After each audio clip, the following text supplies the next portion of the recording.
لله الذي وحده والصلاة والسلام على من لا نبي بعده أما بعد فأعوذ بالله من الشيطان الرجيم بسم الله الرحمن الرحيم أنعم الله عليهم من النبيين والصديقين صدق الله العظيم.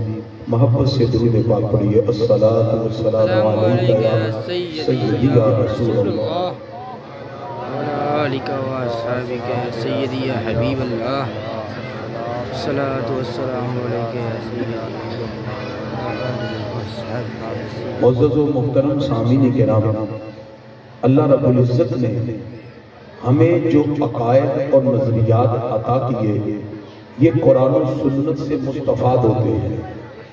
انسان کے جتنے اعمال میں تحریک پیدا ہوتی ہے اس تحریک کے پیچھے اس کا عقیدہ ہوتا ہے. عقیدہ رسوم و رواج سے نہیں بنتا، عقیدہ نعت خوانوں کے اشعار سے نہیں بنتا، عقیدہ لوگوں کے جذبات سے نہیں بنتا، عقیدہ لوگوں کی افکار سے نہیں بنتا، عقیدہ لوگوں کی چاہت سے نہیں بنتا، عقیدہ لوگوں کی کسی سے وابستگی کے اظہار سے نہیں بنتا. عقیدہ وہ ہے جو ہمیں اللہ کے قرآن سے ملتا ہے یا حدیث مصطفیٰ سے ملتا ہے. آج ہم جس پرفتن دور میں گزر رہے ہیں یہ افراط و تفریط کا دور ہے. آج لوگوں نے من چاہی باتوں کو عقائد کا درجہ دے دیا. ایک فرد واحد تحقیق کرتا ہے اور اپنی ریسرچ اور تحقیق کو فائنل ڈیسیژن سمجھتے ہوئے وہ پوری امت کے اجماع اور جمہور کو چیلنج کر دیتا ہے یا شاذ روایتیں اٹھا کر اس پر امت مسلمہ کے اجماع کو چیلنج کرتا ہے. یاد رکھیے ایک بندے کی تحقیق اس کے فرد واحد کا عمل ہے. شاذ روایات جس میں سکم ہوتا ہے اس سے عقیدے ثابت نہیں ہوتے. عقائد وہ ہیں جو من جملہ اللہ کے قرآن سے ثابت ہیں، جس پر امت کا اجماع ہے، جس پر امت کا اتفاق ہے. اجماع امت سے یہ بات ثابت ہے کہ اللہ کہ محبوب صلی اللہ تعالیٰ علیہ وآلہ وآلہ وبارک وسلم کے وہ پیارے صحابی جن کو ان کے ساتھ معیت کا اللہ رب العزت نے قرآن میں ذکر کر دیا، جن کی صحابیت کو اللہ نے قرآن میں ذکر کر دیا، اس امت میں ہی نہیں بلکہ آدم علیہ السلام سے لے کر اس امت کا آخری فرد جب تک پیدا ہوگا ہر نبی اور رسول کی امت میں اللہ تعالیٰ نے سب سے اونچا مقام حضرت ابوبکر صدیق کو عطا فرمایا. سبحان اللہ. صرف اس امت میں نہیں میں کہہ رہا. اور چونکہ اصل میں مسئلہ یہ ہے آج لوگ اردو کتابیں پڑھ پڑھ کے عقیدے ثابت کرتے ہیں. معاملہ یہ ہے جب تک ہم شرع عقائد نہیں پڑھیں گے درس نظامی کے سینکڑوں سالوں سے نصاب میں شامل جو علماء موقوف علیہ میں پڑھتے ہیں وہ شرح العقائد النصفی ہے. علامہ سعد الدین تفتازانی علیہ رحمہ کی لکھی ہوئی یہ کتاب جس کو اعلیٰ حضرت پڑھ کے بھی فتویٰ دیتے ہیں، جس کو سینکڑوں سالوں سے علماء نے پڑھا. اس کے اندر یہ عقیدہ درج ہے کہ افضل الانبیاء نبیوں افضل البشر بعد الانبیاء نبیوں کے بعد جو سب سے افضل ہے وہ جناب حضرت ابوبکر صدیق رضی اللہ تعالیٰ.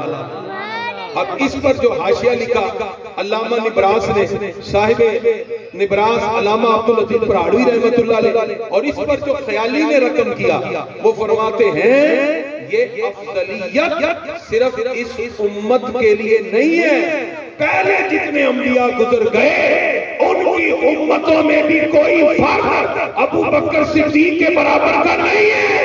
آدم علیہ السلام کی امت سے لے کر اس امت کے آخری فرد تک جتنے بڑی نوع انسان ہیں نبیوں رسولوں کے بعد سب سے اونچا مقام حضرت ابوبکر صدیق رضی اللہ عنہ. اب گرامی قدر حضرات جب یہ عقیدہ اس پر اجماع ہے، اس پر جمہور کا اتفاق ہے، کہتے ہیں جی ہم سید ہیں، ہم شاہ جی ہوتے ہیں، ہم کہتے ہیں آپ داتا صاحب سے پکے سید نہیں ہیں، داتا صاحب تو اصلی حسینی سید ہیں. کشف معجوب لکھتے ہیں تو پہلا نمبر ابوبکر صدیق کا لکھتے ہیں. اس سے پتا کیا چلا حضرت غوث الورا حضرت عبدالقادر جیلانی علیہ السلام ان سے پکا سید کون ہو سکتا ہے؟ آپ کرتے ہیں تو پہلے شان ابو بکر صدیق کی بیان کرتے ہیں. اور اس پر امام فخر الدین رازی رحمۃ اللہ تعالی علیہ نے جو لکھا اسی کی میں نے آیت آغاز میں پڑھی ہے. امام فخر الدین رازی رحمۃ اللہ علیہ فرماتے ہیں جب اللہ نے انعام یافتہ لوگوں کا ذکر کیا تو فرمایا انعم اللہ علیہم من النبیین والصدیقین. فرمایا جو اللہ کے انعام یافتہ ہیں ان میں پہلا مقام انبیاء کا ہے. پہلا مقام نبیوں کا ہے. پہلا مقام کس کا ہے جی؟ نبیوں کا. اس کے بعد فرمایا صدیقین کا مقام ہے اور صدیقین کے سرخیل اور سب سے بڑے لیڈر حضرت ابو بکر صدیق رضی اللہ عنہ. سبحان اللہ. فرمایا اس سے پتہ چلا نبیوں رسولوں کے بعد جس ہستی کا مقام سب سے اونچا اور افضل ہے وہ حضرت ابو بکر صدیق رضی اللہ تعالی عنہ ہے.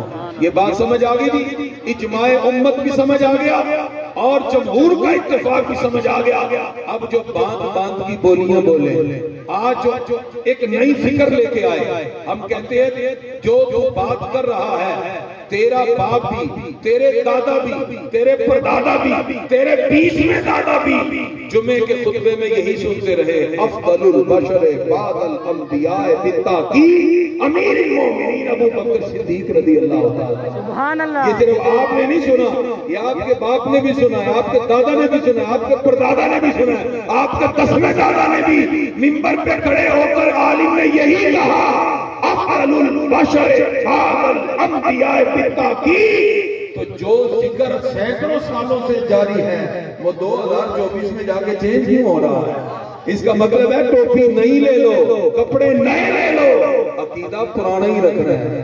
عقیدہ پرانا ہی رکھنا ہے. اس لیے آج کی بات کی بولیاں بولنے والوں کو ہم ایک ہی نسخہ دیتے ہیں. اصل میں بات یہ ہے پیڑاں عورتیں پکیاں ہی ہو, پیڑاں عورتیں پکیاں اور آپ اصل میں پیڑے ہو رہے ہیں, آپ پکیاں اور ڈھونڈ رہے ہیں. ہم آپ کا علاج بھی کر دیتے ہیں. علاج کیا ہے؟ توجہ سے سنیے گا. اس کائنات میں سب سے بڑا جو انعام ہے نا وہ قرب الہی ہے. کیا ہے جی؟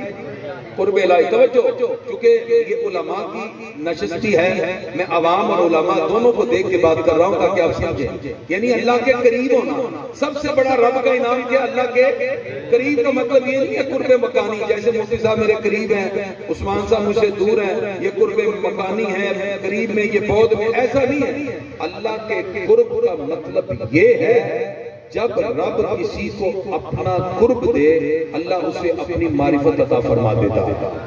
ایک معنی یہ اللہ اسے اپنی معرفت عطا فرماتا ہے, اور دوسرا معنی یہ ہے اللہ کے قرب کا کہ جب اللہ کسی کو قرب دے اللہ اسے راضی ہو جاتا ہے, رضا الہی کا نوشتہ اسے مل جاتا ہے. اب سمجھیے جب قرب الہی رب کا سب سے بڑا انعام ہے تو پھر اس قرب میں اس امت میں کون سا فرد سب سے اعلیٰ ہوا؟ اللہ فرماتا ہے وَسَيُجَنَّبُهَا الْأَتْقَى. فرمایا جو اتقا ہے اس کو جہنم سے دور رکھا جائے گا, اور معیار خود بتا دیا ان اکرمکم عند اللہ اتقاکم. فرمایا اللہ کے ہاں سب سے زیادہ عزت والا وہ ہے جو تم میں اتقا ہے, جو سب سے بڑا پرہیزگار ہے. سب مفسرین کا اتفاق ہے وَسَيُجَنَّبُهَا الْأَتْقَى میں اتقا سے مراد ابو بکر صدیق ہے, اور اللہ کے ہاں سب سے زیادہ عزت اور شرف پانے والے بھی ابو بکر صدیق رضی اللہ عنہ.